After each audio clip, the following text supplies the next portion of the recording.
Morning students. Now today we are going to start our next topic, which is activity 6.7.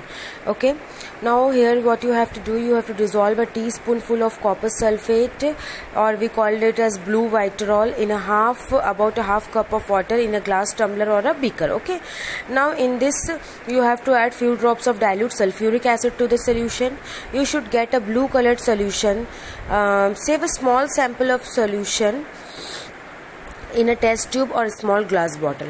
Drop a nail or a used shaving blade into the remaining solution. Wait for half an hour or so.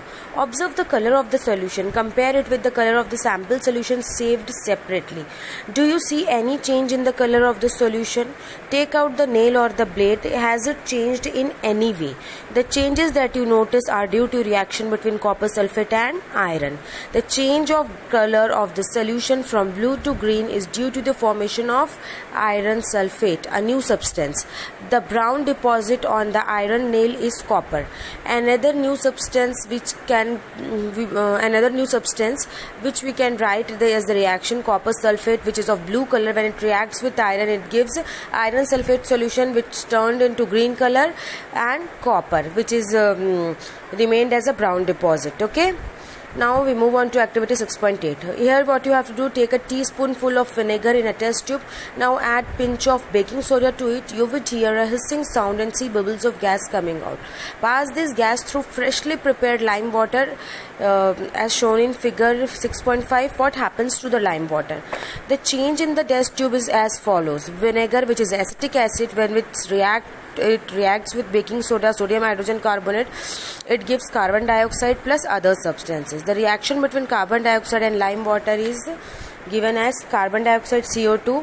When it reacts with lime water, which is CaOH twice, it gives calcium carbonate, CaCO3 plus water.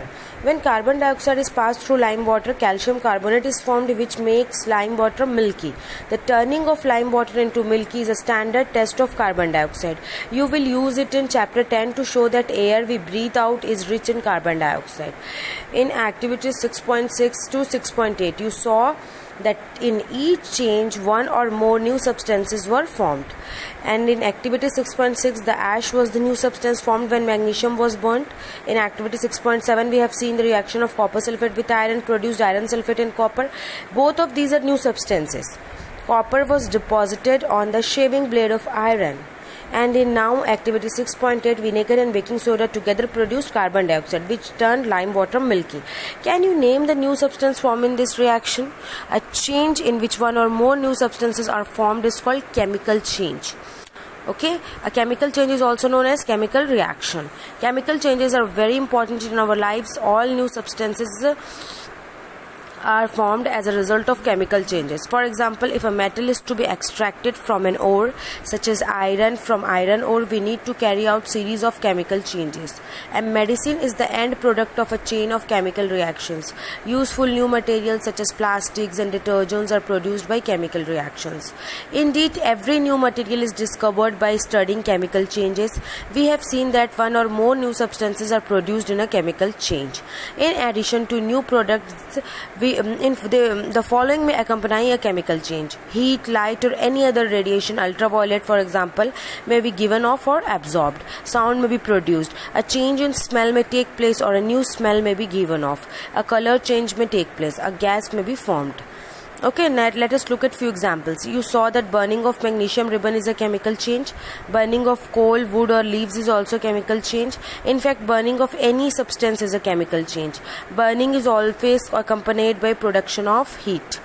Explosion of firework is a chemical change. You know that such an explosion produces heat, light and sound and unpleasant gases that pollute the atmosphere. That is why you are advised not to play with fireworks. Okay, crackers, you all know, when food gets spoiled, it produces foul smell. Shall we call this change a chemical change? You must have noticed that a slice of an apple acquires a brown color if it is not consumed immediately. If you have not seen this change in color, cut a fresh slice of apple and keep it away for some time. Repeat the same activity with a slice of potato or brinjal. The change of color in these cases is due to formation of new substances. Are not this change chemical change? Okay. In chapter 5 we have learned that acid and base together neutralized with each other. Neutralization is also a chemical change. Okay. You must have heard of ozone layer in our atmosphere. It protects us from the harmful ultraviolet radiation which come from sun. Ozone absorbs this radiation and breaks down to oxygen. Oxygen is different from ozone. Can we call the breaking down of ozone a chemical change?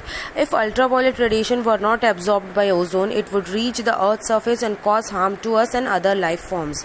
Ozone acts as a natural shield against this radiation. Okay, that's all for today.